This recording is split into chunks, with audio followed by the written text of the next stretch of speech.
नमस्कार। Secrets of weight loss ये विषय के ऊपर अगर आप चाहते हैं कि मैं वीडियो बनाऊं तो मेरा यूट्यूब चैनल है हर्षान संजेस, उसके ऊपर लाइक करें और सब्सक्राइब कीजिए और बेल आइकन पे क्लिक कीजिए ताकि आप नए नए वीडियो जो भी बनेंगे वो आप देख पाएंगे।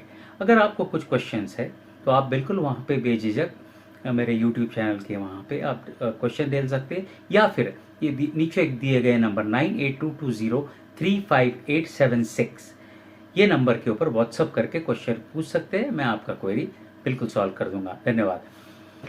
आइए अब देखते हैं अगला वीडियो। नमस्कार।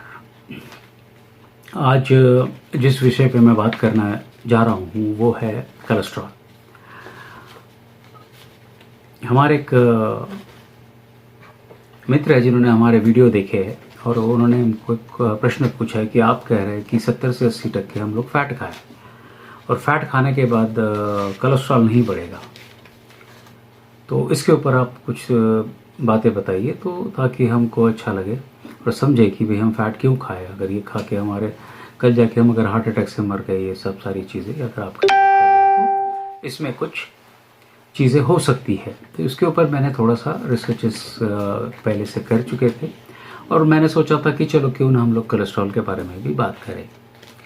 अब ये जो भी मैं कोलेस्ट्रॉल के बारे में बात आज करने वाला हूँ, ये बातें जो है ये सारे मेरे कुछ भी नहीं है। मैं कोई डॉक्टर नहीं हूँ। मैंने काफ़ी रिसर्चेस पढ़े, डॉक्टर एरिक बर्ग है, जेसन फुंग है, इनके जो रिसर्चेस पढ़े हैं, इनके वीडियोस देखे हैं, इनके देखने के बाद मैंने कुछ कंक्लूजन्स निकाले और वो कंक्लूजन्स मैं आपके सामने रखना चाहता हूँ। फिर भी अगर आप हार्ट पेशेंट हो तो डॉक्टर से कंसल्ट करें, ये मैं भी चाहूँगा, क्योंकि इतनी चीज़ें मुझे भी उसके अंदर की ज्ञात नहीं है जितना मैं कोशिश कर रहा हूँ समझने की। अब एक कोलेस्ट्रॉल क्या है ये मैं आपको एक मैंने स्लाइड्स बनाए हैं, कुछ 20 स्लाइड्स है, आप देख लीजिए और आपको इसमें से समझ में आ जाएगा कि किस तरह का कोलेस्ट्रॉल और अपने फैट का डाइट है उसका कोई संबंध नहीं आता है। अब कोलेस्ट्रॉल के बारे में हमारे पास प्रश्न है। प्रश्न पहले क्या है कि कोलेस्ट्रॉल क्या है, कोलेस्ट्रॉल करता क्या है, ये नेचुरल है क्या, अच्छा है या बुरा है, और मेरा फैट खाने से कोलेस्ट्रॉल बढ़ेगा क्या। अब ये चीज़ें आज हम लोग समझने वाले हैं। अब हम लोगों ने कुछ कंक्लूजन्स निकाले हैं कि कोलेस्ट्रॉल जो है इसके बढ़ने से हार्ट डिसीज होता है। एलडीएल बुरा है या सही है, ये चीज़ हमको अब जानना है कि एलडीएल अच्छा बुरा है और एचडीएल सही है। तो ये सारी चीज़ें हमारे सामने कुछ आई है। अब इसी के बारे में मैं कुछ रिसर्चेस मैं आपको बताना चाहता हूँ कि मेडिकल बुक्स में एक रिसर्च पढ़ाया जाता है जो है फ्रामिंघम स्टडी।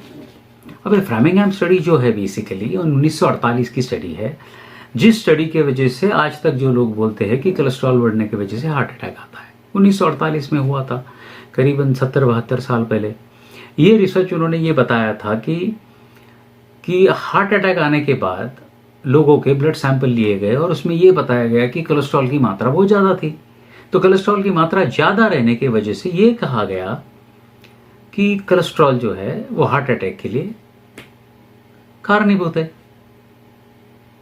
फिर देखा गया कि जो बीमार लोग रहते हैं उनके खून में कोलेस्ट्रॉल की मात्रा ज़्यादा रहती, इसका मतलब कोलेस्ट्रॉल की वजह से बीमारी ज़्यादा पड़ती। अब ये चीज़ें ये बताई गई थी फ्रामिंघम स्टडी में, लेकिन इसके बावजूद मैं कुछ रिसर्चेस आपको मैं बताना चाहता हूँ जिस रिसर्च के अंदर तो ये फ्रामिंघम स्टडी के बारे में क्या बताया गया, मैं और रिसर्चेस के बारे में बात करूँ। फ्रामिंघम स्टडी में ये बोला गया था कि प्रॉब्लम क्या है कि इसमें कोरिलेशन क्या बताया कि भाई कोलेस्ट्रॉल की वजह से आपका फैट बढ़ा है, कोलेस्ट्रॉल की वजह से आपको हार्ट अटैक आया है या कोलेस्ट्रॉल की वजह से आप बीमार पड़े हो, ये कोरिलेशन था। लेकिन ये अजम्पशन था कि भाई इस वजह से ये हो सकता है। ये क्वेश्चन क्यों नहीं पूछा गया कि अगर कोलेस्ट्रॉल इतना बुरा है तो फिर वो लिवर ने बनाया क्यों। जो भी कोलेस्ट्रॉल बनता है वो सीरम कोलेस्ट्रॉल वो लिवर बनाता है। अब अगर कोलेस्ट्रॉल बढ़ गया तो ये बड़ा होगा तो ये शरीर ने बनाया क्यों अगर ये बुरा है तो ये चीज़ किसी ने क्वेश्चन नहीं की थी उस वक्त। अब एक एग्जाम्पल दिया था, डॉक्टर इकबक का एग्जाम्पल है, लेकिन मुझे अच्छा लगा इसलिए मैं आपको बताना चाहता हूँ कि भी अगर कोई एक्सीडेंट हो गया, वो एक्सीडेंट का साइट है। अपन वो एक्सीडेंट के साइट पे जैसे देखने जाते हैं, जाते जाते देखते हैं कि कोई मरा पड़ा हुआ है, एक्सीडेंट हुआ है, और उसके बाजू में एक गाड़ी खड़ी है, वो है पुलिस की गाड़ी जिसमें लाल लाइट लगा हुआ है, ये सारी चीज़ें पुलिस वाले खड़े हैं। अब ये चीज़ आपने देख लिया और वहाँ जाके अपने कंक्लूजन निकाल दिया, अरे ये पुलिस की गाड़ी की वजह से ये एक्सीडेंट हो गया। हो सकता है कोलेस्ट्रॉल की वजह से नहीं हुआ हो, पुलिस की वजह से नहीं हुआ हो, किसी और वजह से हुआ हो। तो यही आज हम लोग थोड़ा स्टडी करेंगे। अब मैं जो रिसर्चर्स के बारे में आपको बता रहा हूँ वो है 7 कंट्रीज़ का एक रिसर्च किया गया था, एम्सेल कीज बोलते हैं उसको, जो न्यूट्रिशन एडवाइजरी कमेटी था एशिया के, उनके 7 नेशन के थियरी में ये बताया जाए कि हाई फैट डाइट खाने की वजह से हार्ट डिसीज होता है। ये उन्होंने ये रिसर्च किया, केस क्लोज कर दिया, हाई फैट डाइट खाना है। वैसे 22 कंट्रियों ने एक रिसर्च किया था, 22 कंट्रीज रिसर्च बोलते हैं उसको, जिसने ये बताया गया कि there is no correlation of cholesterol with CVD. बहुत से लोग बोलते हैं कोलेस्ट्रॉल का और सीवीडी का कोई संबंध ही नहीं, हार्ट डिसीजेज जो है, कार्डियक डिसीजेज का कोई संबंध ही नहीं है।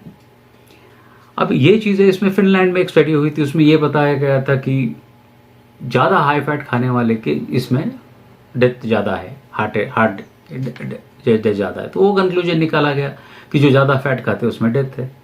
वैसे जर्मनी ने वही फैट खाने वाले लोगों में बताया कि 50% लोगों में हार्ट डिसीजेस है, हाई फैट डाइट खाने वाले। अब 50% लोगों में डिसीज अगर है और 50% फैट की वजह से मर रहे हैं, हार्ट अटैक आके, तो 50% बच के क्यों रहे फिर? उसका क्या संबंध है 50%? तो स्विट्जरलैंड और नीदरलैंड में भी यही चीज़ किया गया और उन्होंने कहा कि जो हाई फैट खाने वाले उसमें से 50% लोगों को हार्ट अटैक होता है, 50% को नहीं होता है। तो ये आधा आधा है। अब ये चीज़ें, मुझे कुछ चीज़ें समझ में आती है, और ये समझने के बाद मैंने सोचा कि एक स्टडी ऐसा समझा कि भाई हम लोग जो फैट खा रहे हैं और आपका शरीर, जो लिवर आपका सीरम कोलेस्ट्रॉल बना रहा है, डाइटरी कोलेस्ट्रॉल आप खा रहे हो, डाइटरी फैट खा रहे हो और सीरम कोलेस्ट्रॉल फैट बना रहा है, तो इसमें दोनों में क्या साम्यता है, क्या फ़र्क है दोनों के इसमें देखा जाए। अब देखा गया कि 200 से 300 mg अगर आप फैट खा रहे हो, आपका फैट अगर कम है, बहुत कम खा रहे हो, तो ये कॉम्प्लेक्स प्रोसेस है जो शरीर में, जो लिवर आपका सीरम कोलेस्ट्रॉल बना रहा है, वो 37 प्रोसेस से जाके बनाता है और वो बना रहा है 1000 mg। अब ये चीज़ें मुझे समझ में आती है, 300 mg आप खा रहे हो, 1000 mg शरीर बना रहा है, कॉम्प्लेक्स प्रोसेस बना के, ये तोड़ के वो शक्कर से निकाल रहा है, वो ऐसे बना रहा है। अब ये चीज़ें जो है कि इसमें ये चीज़ है कि ईट मोर, ईट फैट एंड मेक लेस। एक तो ज़्यादा खाओ तो कम बनाएगा, या कम खाओ तो ज़्यादा बनाएगा, शरीर तो बना ही रहा है फैट। और गॉल ब्लैडर में जो कोलेस्ट्रॉल है बाइल में, 50% गॉल ब्लैडर का जो है, 50% of the gall bladder bile जो भी निकलता है डाइजेशन के लिए, वापस रीअब्जॉर्ब हो जाता है। तो शरीर रीअब्जॉर्ब क्यों कर रहा है जब गॉल ब्लैडर में से निकल रहा है? स्मॉल इंटेस्टाइन से जाता है, स्मॉल इंटेस्टाइन से वो अब्जॉर्ब कर ले रहा है। अब ये चीज़ें, इस चीज़ का ये समझ रहा है कि डाइटरी कोलेस्ट्रॉल को ब्लड कोलेस्ट्रॉल से कुछ भी लेना देना नहीं। तो डाइट आप कुछ भी खा रहे हो, वो कोलेस्ट्रॉल खुद का जिसका जितना बनाना है उतना बना ही रहा है। अब ये फैक्ट जो है कॉन्स्टेंटली इग्नोर किए गए हैं और हमको ये चीज़ बताया गया है कि फैट ये बुरा है, फैट इज़ बैड, ये बैड है, ये चीज़ बताया गया। अब कोलेस्ट्रॉल के एक्चुअल अगर अब जानो तो फंक्शंस क्या है, व्हाई इज कोलेस्ट्रॉल नीडेड, क्यों ज़रूरत है कोलेस्ट्रॉल की? अगर ये चीज़ देखिए तो आपके ये हार्मोन्स बनाने में काम आता है। कोलेस्ट्रॉल जो है हार्मोन बनाने में काम आता है। हार्मोन में बनाने में जो काम आता है वो ओवरीज में, टेस्टिस में, एड्रिनल ग्लैंड्स में अगर ये बनाने के काम आता है। अगर ये बनाने के काम आता है तो इसकी ये पॉजिटिव फंक्शंस है कि भाई कोलेस्ट्रॉल की ज़रूरत है शरीर में डाइजेशन के लिए। बाइल इन द लिवर में बाइल बनता है, बाइल गॉल ब्लैडर में जाके स्टोर होता है और जब भी आप खाना खाते हो तो वो गॉल ब्लैडर में से निकल के वापस आपको डाइजेशन के लिए हेल्प करता है। So it is necessary. अब कुछ सेल मेम्ब्रेन्स के कंपोनेंट्स आप अगर जानो तो ये देख लो, जैसे मैंने चार्ट में बताया है कि अपना जो ब्रेन है वो 70% फैट है, 70% फैट है, और इस 70% में 25% जो ब्रेन है वो कोलेस्ट्रॉल है। परमेटेबिलिटी, फ्लूइड मूवमेंट, ये सारी चीज़ें जो है ये कोलेस्ट्रॉल की वजह से होती है। अपने नर्वस सिस्टम का सिग्नलिंग और रेगुलेशन जो है वो भी कोलेस्ट्रॉल की वजह से होता है। और ये नर्वस सिस्टम का कोलेस्ट्रॉल अगर शरीर में कम है तो नर्वस सिस्टम का सिग्नलिंग का सफ़र होता है। अगर कोलेस्ट्रॉल शरीर में कम है तो ज़्यादातर लोग इसमें डिप्रेशन में जाते हैं। तो depression is also lead to cholesterol. तो फिर कोलेस्ट्रॉल ज़रूरी है। तो जब ज़रूरी है तो फिर फैट में से कोलेस्ट्रॉल अगर मिलता भी हो तो खाने में हरकत क्या है? तो कोलेस्ट्रॉल ज़रूरत की चीज़ है। ये चीज़ आज की इसमें स्टडी हो गई है। अब अपने को बताया गया कि एचडीएल है, एलडीएल है। अब क्या है एचडीएल, एलडीएल? मैंने एक अपने वीडियो में भी बताया था, ये दोनों भी जो है वो कैरियर्स है। कैरियर का मतलब क्या है? एलडीएल जो है वो अपना कोलेस्ट्रॉल उठाता है, वो सेल को जाके देता है, और वही एचडीएल जो है उसी सेल में से उठा के वापस लिवर तक लाता है। अब ये चीज लेके जाने के लिए कैरियर है। अब ये कैरियर है, इन्फ्लेमेटरी डैमेज जो भी शरीर में होता है, सूजन की वजह से जो भी डैमेज होता है, ये कोलेस्ट्रॉल रिपेयर करता है। अब डैमेज की कॉज क्या है? स्ट्रेस में रहा तो आपका डैमेज होता है। टॉक्सिन, हाई टॉक्सिक ये है। आप ग्रेन, कार्बोहाइड्रेट खा रहे हो, गेहूँ खा रहे हो, ये तो आपके पूरा डैमेज करता है। इन्फ्लेमेटरी डैमेज इसकी वजह से होता है। शुगर, ड्रग्स, इंसुलिन, आप इंसुलिन ले रहे हो तो भी डैमेज हो रहा है, और कोलेस्ट्रॉल उसको रिपेयर कर रहा है। तो कोलेस्ट्रॉल ज़्यादा ज़रूरी है या बाकी जो चीज़ें आप ले रहे हो जरूरी? दूसरी चीज़ आपको बोला गया है कि सैचुरेटेड फैट क्या करता है? सैचुरेटेड फैट और एक कोलेस्ट्रॉल बढ़ाता है। तो बैड है, वो बुरा है क्या? सच में बुरा है क्या? अगर एचडीएल बढ़ाता है सैचुरेटेड फैट, हाँ बहुत अच्छा है, इट्स वेरी गुड। अगर एलडीएल कम कर रहा है, ओ इट इज़ गुड, अच्छा है, ये सारी चीज़ें हैं। But there is no relation between saturated fat and cardiovascular diseases. कोई रिलेशन नहीं है इसका, और उसका कोई संबंध नहीं है। ये आज तक के रिसर्चर्स में बहुत से लोगों ने बताया है। अब हम लोग कोशिश करते हैं कि भाई कोलेस्ट्रॉल बढ़ गया। अगर आप डॉक्टर के पास चले जाओ और बोले कोलेस्ट्रॉल की मात्रा बहुत बढ़ गई है, हाइपोकोलेस्ट्रोमिया उसको बोला जाता है, और कोलेस्ट्रॉल की मात्रा बढ़ गई है, तो उससे क्या करना चाहिए, कैसे उसको ये करना चाहिए? या तो बोलेंगे आपको कि आप जो है अच्छा हेल्दी रहो, ये रेशियो जो है आपके मेंटेन रहना चाहिए, ये इसके लिए क्या करना चाहिए। अगर बढ़ गया तो फिर वो आपको स्टैटिन ड्रग्स देते हैं। स्टैटिन एक ड्रग है जो कोलेस्ट्रॉल की मात्रा कम करता है। अब ये स्टैटिन का जो है, इसमें भी बहुत सारे रिसर्चेस में आ गए हैं और बहुत सा डिबेट चल रहा है। कार्डियोलॉजिस्ट के बीच में ही डिबेट चल रहा है कि देना चाहिए या नहीं देना चाहिए। अब इसके अंदर ये पॉइजन है एक्चुअली। ये एबिलिटी डिस्ट्रॉय करता है कोलेस्ट्रॉल बनाने की शरीर को। वो इंटरफियर विद द लीवर के साथ इंटरफियरेंस करता है, और इससे कोलेस्ट्रॉल जो है ज़्यादा थिकी, स्टिकी बनता है, जो हार्मफुल है। अब less cholesterol in the blood, कहीं किसी और रोग से मर जाएंगे, हार्ट डिसीज से नहीं मरेंगे, किसी और चीज से मर जाएंगे, तो मरना तो है। तो फिर ये चीज जो है, लेस कोलेस्ट्रॉल अगर बनेगा तो कुछ ना कुछ उसको लेके जाएगा, इसके लिए स्टैटिन देते हैं। अब स्टैटिन के साइड इफेक्ट क्या है? अगर स्टैटिन के साइड इफेक्ट जो है, मैंने जो पढ़े हैं, वो है, एक तो सबसे पहले वो लिवर को डैमेज करता है, क्योंकि उसको लिवर का जो फंक्शन है उसी को रोकने की कोशिश कर रहा है कोलेस्ट्रॉल बनाने की, कि उसको बनाने ना दे। आपके मसल डैमेज कर रहा है, और ये मसल जो डैमेज करता है वो हार्ट के मसल से डैमेज करता है। मेमोरी, कंसंट्रेशन, और फिर डिप्रेशन में चला जाता है आदमी। न्यूरोपैथी है, पेन पेरिफेरल बोलते हैं उसको, स्लीप फटीग, नींद नहीं आएगी, हर वक्त एकदम मायूस सा चेहरा रहता है। रिडक्शन, अब इसमें क्या होता है कि माइटोकॉन्ड्रिया में COQ10 एक सेल का ये है, वो माइटोकॉन्ड्रिया में उसका रिडक्शन कर देता है, जिसकी रिजल्ट जो है वो energy loss for brain muscle का एनर्जी लॉस करता है, लिवर एक्सेलरेटिंग, और ये अगर कम करने की वजह से आपका एजिंग जो प्रोसेस है वो फास्ट करता है। तो स्टैटिन लेके आप जल्दी बुढ़ापे की तरफ चले जाते हो। ये सारी चीज़ें स्टैटिन के साइड इफेक्ट है। अब क्या सोचा गया है कि हार्ट अटैक किस किस को आता है, तो उसके अज्यूम्ड कुछ रिस्क फैक्टर्स है, जिसका कोई कोरिलेशन जो अभी तक मुझे ये समझा नहीं। अब ये रिलेशन क्या है? अभी लोग बोलते हैं कि हार्ट अटैक मेल्स को ज़्यादा आता है, फीमेल्स को कम आता है। ये रिस्क फैक्टर थोड़ी है, मर्द होना कोई रिस्क फैक्टर है या female, it's not that. Smoking toxicity और ऑक्सीजन की डिलीवरी कम कर सकता है, yes definitely delivers oxygen for every cell. अगर आप स्मोक कर रहे हो तो टॉक्सिसिटी है, yes it might lead to something है। हाइपरटेंशन, ओके रिलेशन है कि बहुत ज़्यादा ब्लड प्रेशर है, खून की मात्रा शरीर में बहुत ज़्यादा घूम रही है तो उसका हो सकता है। डायबिटीज़, कोरिलेशन एग्जिस्ट कि शक्कर की मात्रा शरीर में ज़्यादा है तो कोरिलेशन इफेक्ट हो सकता है। फैमिली हिस्ट्री ऑफ एमआई का मतलब होता है basically it's a myocardial infarction. अब वो एक्चुअली मायोकार्डियल इन्फेक्शन क्या है ये चीज़ भी समझ लो कि इसमें मायोकार्डियल इन्फेक्शन में क्या होता है कि आपके हार्ट की तरफ जाने वाला ब्लड जो है वो स्लो डाउन हो जाता है। वो स्लो डाउन होने की वजह से जो हार्ट के जो बेसिक मसल है वो वीकन हो जाते हैं और ये वीक होने की वजह से हार्ट अटैक होता है। तो ये फैमिली हिस्ट्री है, अगर आपको आपके पिताजी को हुई होगी, दादाजी को हुई होगी तो वो आपके पास आ सकते हैं। ये सारी चीज़ें, ये हर को कुछ अस्यूम फैक्टर्स है। HDL आपका 35 से अगर कम है तो मान सकते हैं कि HDL अगर कम है तो डेफिनेटली आपका ये चीज़ होता है, तो HDL आपको बढ़ाना चाहिए जिसके लिए है।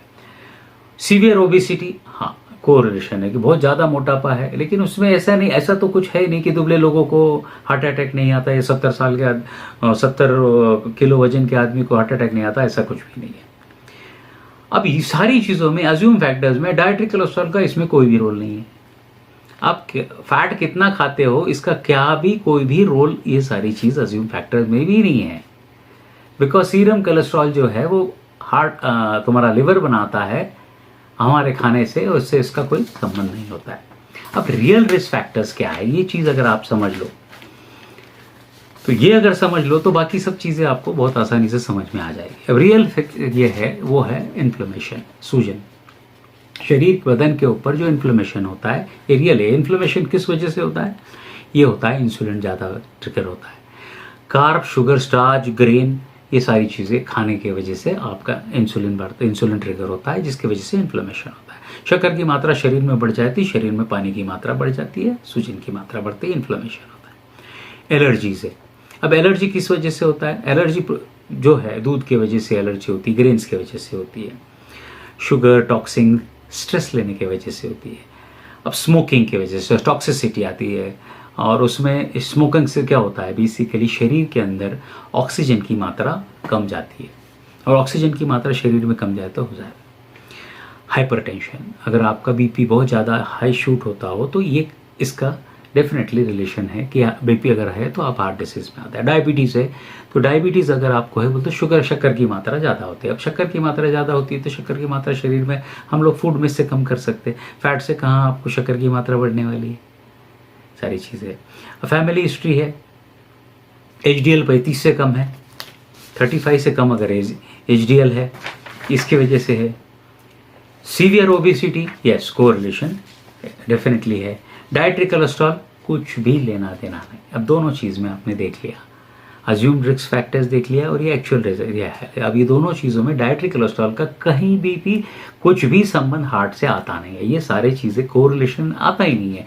इसीलिए आप डाइटरी कोलेस्ट्रॉल में कितना भी अगर फैट खाए तो ये आपको आपके शरीर का कोलेस्ट्रॉल की मात्रा बहुत ज़्यादा बढ़ाएगा, या फिर कोलेस्ट्रॉल जो है वो शरीर में हार्ट अटैक का कुछ संबंध आएगा। इससे कुछ भी नहीं होने वाला है। हमारे जो मित्र सतीश जी है उनके लिए खास से अब बोल रहा हूँ कि ये फैट खाने से कोई कोलेस्ट्रॉल की मात्रा बढ़ती नहीं। अब इसके लिए मैं आपको एक छोटा सा एक्चुअली आपको बहुत आसानी से कुछ चीज़ आपको जो बोलना चाह रहा था कि let's work out on some simplified things. कि भाई मैं ब्लड चीज़ का मैंने जैसे अभी चार्ट आपके सामने रखा है, ये चार्ट आप बिल्कुल अच्छी तरह से देख लीजिए, आपको चीज़ें समझ में आ जाएगी कि कैसा क्या चीज़ रहना चाहिए। और अगर ये चीज़ अगर आप मेंटेन रख रहे हो तो बहुत अच्छी चीज़ है। जैसे टोटल जो कोलेस्ट्रॉल है वर्सेस HDL अगर लिया जाए तो दोनों का जो है total cholesterol divided by HDL अगर देखा जाए तो उसका जो रेशियो है that should not be more then 5। से फॉर एग्जांपल आपका 210 आपका टोटल कोलेस्ट्रॉल है और 70 आपका HDL है, डिवाइड बाय दिया 3 है। 240 अगर आपका कोलेस्ट्रॉल है और आपका HDL ज़्यादा है 80 है तो 3 रेशियो 3 ही है। अगर 180 आपका टोटल कोलेस्ट्रॉल है और आपका HDL 45 है तो आपका रेशियो हो जाता 4। तो आपको एक चीज़ समझना चाहिए कि ये टोटल कोलेस्ट्रॉल वर्सेस HDL ये जो रेशियो है this should not exceed more than 5, that is high risk ratio. अब ये चीज़ करने के लिए आपका कोलेस्ट्रॉल ये भी अगर ज़्यादा रहा, अगर LDL ज़्यादा है या टोटल कोलेस्ट्रॉल आपका ज़्यादा है और HDL भी ज़्यादा है तो it's okay, not a problem. वैसे ही ट्राइग्लिसराइड्स वर्सेस HDL। अब ट्राइग्लिसराइड्स बेसिकली क्या है, जैसे लास्ट वीडियो में भी बताया था, जो आप डाइटरी कोलेस्ट्रॉल लेते हो जो खाना आप खाते हो, फैट्स खाते हो, वही खून के अंदर जो दिखते they are triglycerides. Now triglycerides are those fats basically, लेकिन उसका भी रेशियो इंपॉर्टेंट रखना चाहिए, ratio with HDL, that is more important. अगर ये चीज़ अगर आपने देख लिया, फिर ट्राइग्लाइसराइड वर्सेज एचडीएल, ये रेशियो जो है it should not be more than 2। जैसे से फॉर एग्जांपल आपका ट्राइग्लिसराइड 120 है और आपका एचडीएल 40 है, तो आपका रेशियो हो जाता 3, रिस्क फैक्टर है। 250 आपका ट्राइग्लिसराइड है और आपका एचडीएल 50 है, तो 5 हो जा रहा है, तो that is going to be a risky. अगर आपका ट्राइग्लिसराइड 90 है और एचडीएल 80 है, तो 1.125, तो ये जो है ये basically is a good ratio. तो your ratio should not be more than 2, it is a high risk. तो दैट अगर ये चीज़ें हम लोग कंसीडर कर ले तो बहुत अच्छी चीज़ें हो जाएंगे। जिस सिमिलरली और एक मैंने थोड़ा सिंप्लीफाई करके रखा है कि ट्राइग्लिसराइड वर्सेस टोटल कोलेस्ट्रॉल कितना होना चाहिए। अब ट्राइग्लिसराइड अगर 75 है और आपका टोटल कोलेस्ट्रॉल 200 है, दिस इज 0.03%। ट्राइग्लिसराइड 120 है और टोटल कोलेस्ट्रॉल आपका 180 है, तो 0.067 हो गया। वैसे ट्राइग्लिसराइड अगर 300 है और आपका टोटल कोलेस्ट्रॉल अगर 220 है, then if triglyceride is more than your total cholesterol, then you come under risk, it should be very risky factor. So total cholesterol should always be more than the triglyceride. Understand, the ratio is very important. This is what exactly simplification which we have done for you. Now what we have is current guidelines. अभी क्या दिया गया है अपने को कि भाई क्या करना चाहिए, आपने ग्रेन से 50% होल ग्रेन खाना चाहिए, फैट फ्री डेयरी लेना चाहिए, सोया प्रोडक्ट खाइए, वेजिटेबल ऑयल्स, मियोनीज, ये चीज़ें लेना चाहिए, लिमिट सैचुरेटेड फैट एकदम कम कर देना चाहिए, आपका 45 से 65% कार्ब इंटेक रहना चाहिए, 225 ग्राम से 325 ग्राम, अगर 2000 कैलोरी में, ये आपका कार्ब इंटेक होना चाहिए। ये अभी करंट गाइडलाइन है, वेदर इट इज़ राइट और रॉन्ग, इट इज़ टोटली अभी देखा जाए। अगर करंट गाइडलाइन आपको दिया गया है और आपको मैं ये डायबिटिक प्रोफाइल बता रहा हूँ 2000 साल से 2019 तक, ये गाइडलाइन देने के बावजूद ये खाने के बाद में जिस तरह डाइट और एक्सरसाइज दोनों का कॉम्बिनेशन बढ़ रहा है, लेकिन डायबिटीज़ में अगर लोग देखा जाए तो उसका परसेंटेज बढ़ते जा रहा है। आज के डेट में अगर ओवरऑल अगर देखा जाए तो प्रोफाइल में diabetic patient, now India has almost around 30 to 40% of people who are coming under diabetic profile. तो ये क्यों हो रहा है? जब ये डाइट, एक्सरसाइज, हर चीज़ अगर बता रहे हैं तो ये चीज़ें क्यों हो रही है? What is the reason basically behind है? अब ये चीज़ अगर आपको समझना है तो थोड़ी सी चीज़ें इंडस्ट्री के बारे में, जो लोग मुझे बहुत गालियाँ देंगे, लेकिन ये चीज़ें, इसके अंदर सबसे बड़ा जो अगर कोई इन्वॉल्वमेंट है तो वो है फार्मास्यूटिकल कंपनीज़ का। क्योंकि फार्मास्यूटिकल कंपनी, अब मुझे मालूम है कि 1984-85 में जब डायबिटीज़ हुआ करता था, हमारे पिताजी को डायबिटीज़ हुआ था, तो उस वक्त 250 ये नॉर्मल लेवल थी शुगर, ब्लड शुगर की। आज पता है ये लेवल क्या आ गई है? अभी रिसेंटली 1-2 महीने पहले जो है 110 पे लेवल आया। अब 110 से 250 के बीच में सिर्फ इंडिया में 30 करोड़ लोग हैं। अगर ये इंडस्ट्री को फ़ायदा देने के लिए ये सारी चीज़ें की जा रही है, तो डायबिटीज़ अगर आपका इतना है 110 के ऊपर अगर है तो आपको गोलियां लेना पड़ता है 1 महीना। आप सोचिए 30 करोड़ लोग हैं, 1000 रुपये महीने गोली, 30,000 करोड़ की इंडस्ट्री महीने की, 6 लाख करोड़ साल की इंडस्ट्री है। फार्मास्यूटिकल इंडस्ट्री का सबसे बड़ा बेनिफिट है, तो ये चीज़ भी थोड़ी सी ध्यान में रहना। इसके बाद में जो चीज़ डेंजरस है, बेवरेजेस है, कोका कोला है, चॉकलेट इंडस्ट्री है, आइसक्रीम इंडस्ट्री है, शुगर है, ये सारी इंडस्ट्रियाँ जो है, ये शुगर बुरा नहीं है ये बोलने के वजह से ये इंडस्ट्री चल रही है। आपको मैंने लास्ट एक वीक बताया था कि कोको कोला में करीबन 300 ml के कोको कोला में 23 सैशे शक्कर होती है। ये मैंने नहीं बोला हुआ, ये उसी के सीईओ ने ये चीज़ बताई, उसी के प्रेसिडेंट ने बताया हुआ है। आप वीडियो गूगल पे जाके देख सकते हैं। अब इसमें फ़ायदा किसको है? डायबिटिक एसोसिएशन को। वो एसोसिएशन अप्रूवल के पैसे लेता है। अब मैं आपको बताऊंगा कि क्या क्या अप्रूवल है। फिर इसके अंदर डाइटिशियन जो है, न्यूट्रिशन जो है, इनको फ़ायदा होता है, क्योंकि जब तक आप मोटे नहीं रहेंगे, जब तक आप हेल्दी नहीं रहेंगे, तो आप उनके पास जाते रहेंगे, तो इनको फ़ायदा होते रहेगा, लोग आते रहेंगे। इसीलिए मैं आपको ये चीज़ें बता रहा हूँ। और फ़ायदा है डॉक्टर को। आज तक आपने कभी किसी डॉक्टर के पास डायबिटिक पेशेंट गया और वो ठीक होके आया, ऐसा कभी देखे है क्या? वो होगा नहीं, क्योंकि उसको मंथली इनकम शुरू हो गया। सॉरी टू से दिस, लेकिन ये चीज़ें जब हो रही है और ये चीज़ अगर अनइथिकल वे से अगर चल रहा है तो इसको हम लोग कहीं कहीं तक कहीं रोक देना चाहिए। That is what exactly you have to understand. अभी आपने देखा होगा, ये कुछ स्लाइड में मैंने बताया, कोको केलॉग्स कोको फ्लेक्स है, केलॉग्स है, शुगर फ्री की गोलियां है, पैकेज फूड है, इस सब के ऊपर आईडीए का अप्रूवल रहता है, अप्रूव्ड बाय आईडीए। जबकि लेट्यूस है, केल है, शिमला मिर्ची है, मटन है, चिकन है, इसको कभी स्टैंपिंग दी है कि ये फूड अच्छा है, ये बाकी चीज़ों से ये खाइए और बाकी के पैकेज फूड मत खाइए, ये किसी ने तो बोला नहीं है। ये चीज़ है, ये इंडस्ट्रीज़ को फ़ायदा देने के लिए सारे लोग काम कर रहे हैं। और आपको अभी मैं बता दे रहा हूँ कि सबसे मेन चीज़ और रियल सोल्यूशन इस चीज़ का क्या है। कोलेस्ट्रॉल का अगर रियल सोल्यूशन है तो आपके शरीर का इन्फ्लेमेशन आपको कम करना है। अब वो इन्फ्लेमेशन कैसे करना है, तो इंसुलिन का प्रोडक्शन आपको कम करना है। इंसुलिन का अगर प्रोडक्शन कम करना है तो आपको कार्ब और शक्कर की मात्रा पूरी कम कर देना चाहिए, तो ही वो इन्फ्लेमेशन कम हो जाएगा। आपको carb, grain, process dairy, sugar, ये चीज़ें बहुत कम करना पड़ेगा। ये चीज़ अगर कम कर दोगे तो आपका इन्फ्लेमेशन कम होगा। इसके बाद आपको करना है, you have to lower triglycerides. अब ट्राइग्लिसराइड अगर लोअर करना है तो आपको मैं बता देता हूँ, फैट के वजह से ट्राइग्लिसराइड्स नहीं बढ़ते हैं तो शक्कर, कार्बोहाइड्रेट और इंसुलिन की वजह से। तो ये इसकी मात्रा आपको कम करना है। ये चीज़ अगर कम हो जाए, इंसुलिन ट्रिगर ना हो, ऐसी चीज़ अगर हो जाए तो आपका ट्राइग्लिसराइड लेवल भी नहीं बढ़ेगा। उसके बाद है डीजनरेशन ऑफ सेल को आपको रिवर्स में लेके जाना। वो कैसे करोगे, नॉर्मल फंक्शन रिस्टोर करने के लिए आपको अच्छा खाना है। अब अच्छा खाना का मतलब क्या है, देखो लोग बोलते हैं कि अच्छा खाना है तो ये खाना बहुत महंगा है, लेकिन बीमार पड़ने से अच्छा है। याद रखना, बीमारी आपकी ज़िंदगी की पूरी कमाई लेके जा सकती है, इसलिए आपको अच्छा खाना आज ही करना है।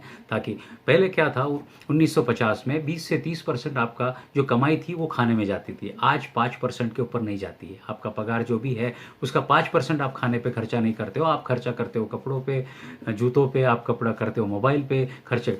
जो चीज़ तुम्हारी ज़िंदगी के साथ रहने वाला, ज़िंदगी के साथ जाने वाली है, उस चीज़ के ऊपर आप सिर्फ 5% खर्चा कर रहे हो, तो उसको थोड़ा सा बढ़ा दिया, अच्छा खाना खा लीजिए। दूसरी चीज़ है मूव बेटर। मैं ये नहीं बोलता हूँ कि आपको बहुत ज़्यादा एक्सरसाइज करनी है, आपको सिर्फ एक्टिव रहना है, hyper active, that's it. Hyper active रहना है, एरोबिक एक्सरसाइज करना है, जहाँ हम्पिंग और पंपिंग, सांस फूलना नहीं, ब्रिस्क वॉकिंग वेकिंग जो है, पसीना निकले, ऐसा कुछ भी नहीं करना है। आपको एरोबिक एक्सरसाइज करना है। और हाई इंटेंसिटी अगर एक्सरसाइज करना भी है तो आधा मिनट का एक्सरसाइज हाई इंटेंसिटी करो, आधा मिनट ब्रेक लो, आधा मिनट करो, 1.5 मिनट एक्सरसाइज करना है, 1.5 मिनट शांत रहना है। सिर्फ 3 मिनट रोज के ऊपर आपको हाई इंटेंसिटी एक्सरसाइज नहीं करना है। यह आपका कोलेस्ट्रॉल लेवल आपको एकदम मेंटेन कर देगा। और तीसरी चीज़, आपको बहुत हरदम अच्छा फील रहना चाहिए। फील रहने का मतलब क्या है, आपका स्ट्रेस कभी भी कम होना चाहिए, क्योंकि स्ट्रेस एक हार्मोन है कार्टिसोल, जो बढ़ना नहीं चाहिए। अगर ये स्ट्रेस हार्मोन अगर आप अच्छा रखो तो इस हार्मोन को रखने के लिए आपको मेडिटेशन करना ज़रूरी है। तो आपको अगर कोलेस्ट्रॉल करना चाहिए तो ये रियल सोल्यूशन के बारे में बात कीजिए। फैट आपको बिल्कुल तकलीफ नहीं देगा, और ये चीज़ अगर आप ध्यान में रखोगे तो आपका सेहत बहुत अच्छी रहेगी। यही मैं बोलना चाहता हूँ। थैंक करूँगा।